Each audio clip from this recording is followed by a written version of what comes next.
parler de la meilleure méthode pour débuter l'improvisation. Alors, si tu suis mes conseils, tu vas pouvoir commencer à improviser aujourd'hui, tout de suite après la vidéo. Salut, c'est Yannick et j'espère que tu vas bien. Alors aujourd'hui, on parle d'improvisation et la vidéo s'adresse à ceux et celles qui débutent l'improvisation, mais ceux qui sont un peu plus avancés vont pouvoir quand même en tirer profit parce que dans le fond, je vais parler d'un concept que je me sers moi-même lorsque j'improvise. De plus, je t'invite à rester jusqu'à la fin puisque je vais te parler d'un rabais substantiel sur une de mes formations. Alors, si l'improvisation t'intéresse, je t'encourage à rester jusqu'à la fin. Alors, pour effectuer le travail d'aujourd'hui, on va utiliser un standard qui s'appelle There's No Greater Love. Je te dis tout de suite, je vais mettre les deux partitions pour saxophone, ténor et alto et la track dans la description. Alors, tu n'as qu'à cliquer sur le lien pour aller chercher tout le matériel dont tu as besoin pour travailler après la vidéo, bien sûr. Alors, j'ai choisi ce standard parce que c'est un standard qui est quand même assez simple, forme AABA, qui se ressemble beaucoup. En fait, le bridge, le B, est très similaire tout le long et il y a un 2-5 qui revient toujours, en fait, et les A sont aussi très similaires. Donc, ça en fait un standard qui est assez facile à apprendre. Et c'est pas parce que c'est un standard qui est facile, qui est pas agréable à jouer. Je joue cette pièce presque toutes les fois que je vais jouer du jazz. Alors, qu'est-ce qu'on fait si on débute l'improvisation? On voit la partition, on voit le standard et on devient tout étourdi, on devient dépassé, je pourrais dire, parce qu'on voit tous les accords, premièrement. Alors là, tout en tête, ça, il faut que je connaisse mes accords, il faut que je connaisse mes gammes, il faut que je connaisse mes modes. Alors, ça peut devenir assez laborieux. C'est pour ça que la méthode que je vais te montrer aujourd'hui simplifie le tout.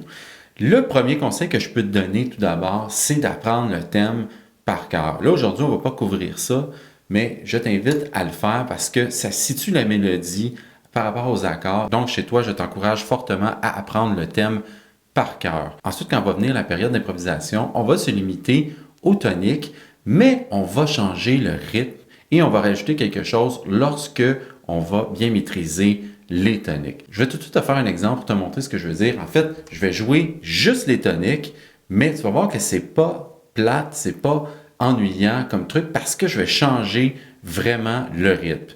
On écoute ça.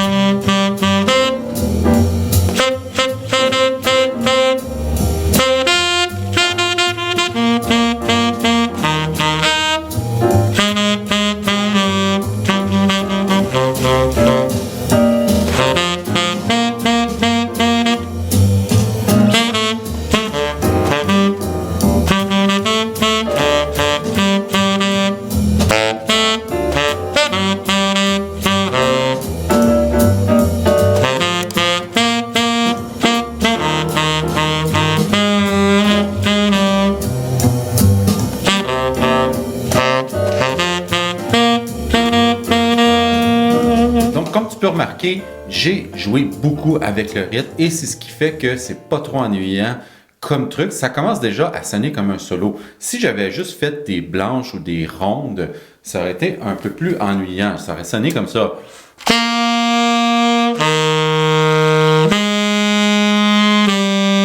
Cela étant dit, si tu commences vraiment à prendre tes accords, je t'encourage à faire ça pour commencer. Alors, tu peux remettre la track et ne jouer que les toniques en ronde, par exemple. Je te fais un exemple.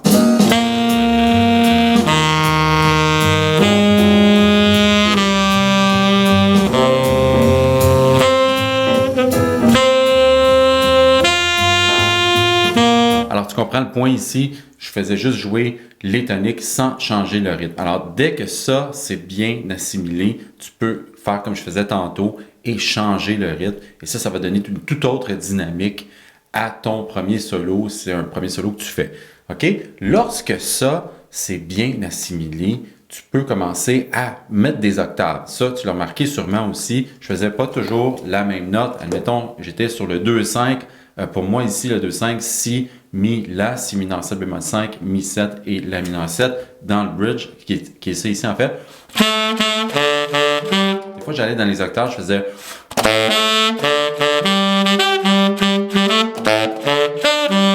Tu vois, je ne fais que les toniques, mais en faisant des octaves, déjà, ça rajoute des trucs. Alors, j'espère que tu commences à comprendre que oui, les modes, c'est important, mais le premier truc, c'est de savoir les toniques et de changer le rythme. Le rythme, c'est l'affaire la plus importante dans la musique en général, je dirais, sans hésiter. Alors, une fois que tu commences à changer le rythme, déjà, tu vas commencer à mettre de ta personnalité.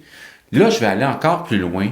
Lorsque ça, c'est maîtrisé, en fait, que tu commences à être à l'aise, à changer le rythme et à jouer dans les octaves, tu peux commencer à aller jouer dans le chromatisme. Et c'est la dernière chose qu'on va parler aujourd'hui, mais tu vas voir que ça va quand même te donner beaucoup de travail. Qu'est-ce que je veux dire dans le chromatisme? C'est que tu vas garder la tonique, mais tu vas aller jouer avec le demi-ton en bas si tu veux. Ça ne veut pas dire que tu dois le faire. En fait, ne le fais pas toutes les fois. C'est assez aléatoire.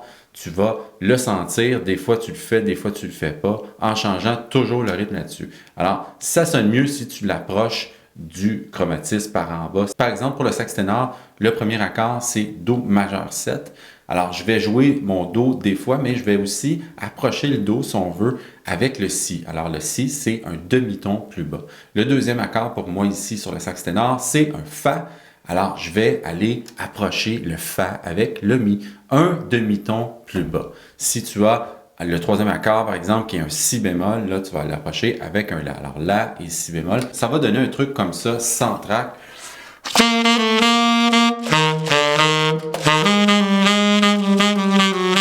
Alors, tu vois que, déjà, on est loin de...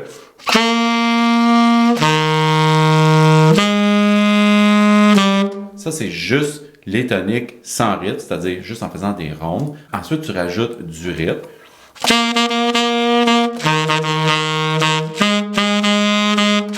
Et ensuite, tu rajoutes du chromatisme.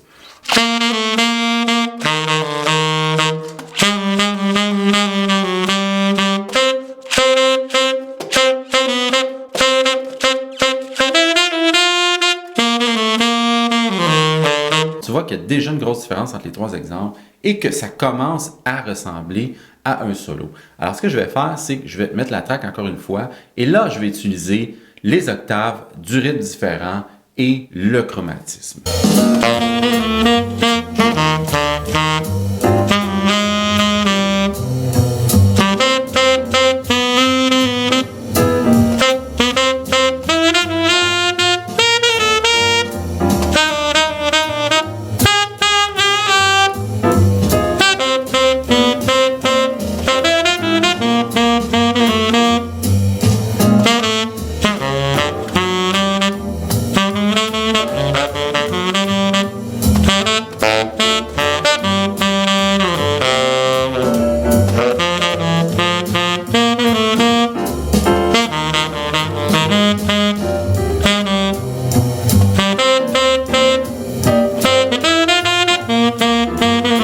Alors, tu vois que c'est comme ça que ça peut sonner, juste avec les toniques et un peu de chromatisme.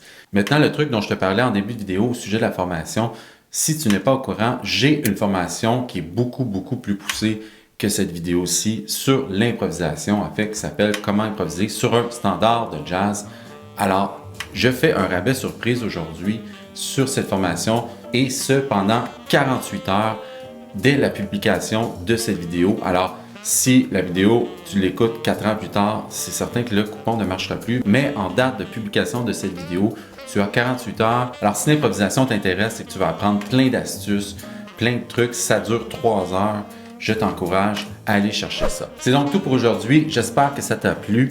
Si jamais tu n'es pas abonné à ma chaîne, je t'invite à le faire. Et n'hésite pas aussi à partager cette vidéo si tu crois que ça pourrait aider quelqu'un.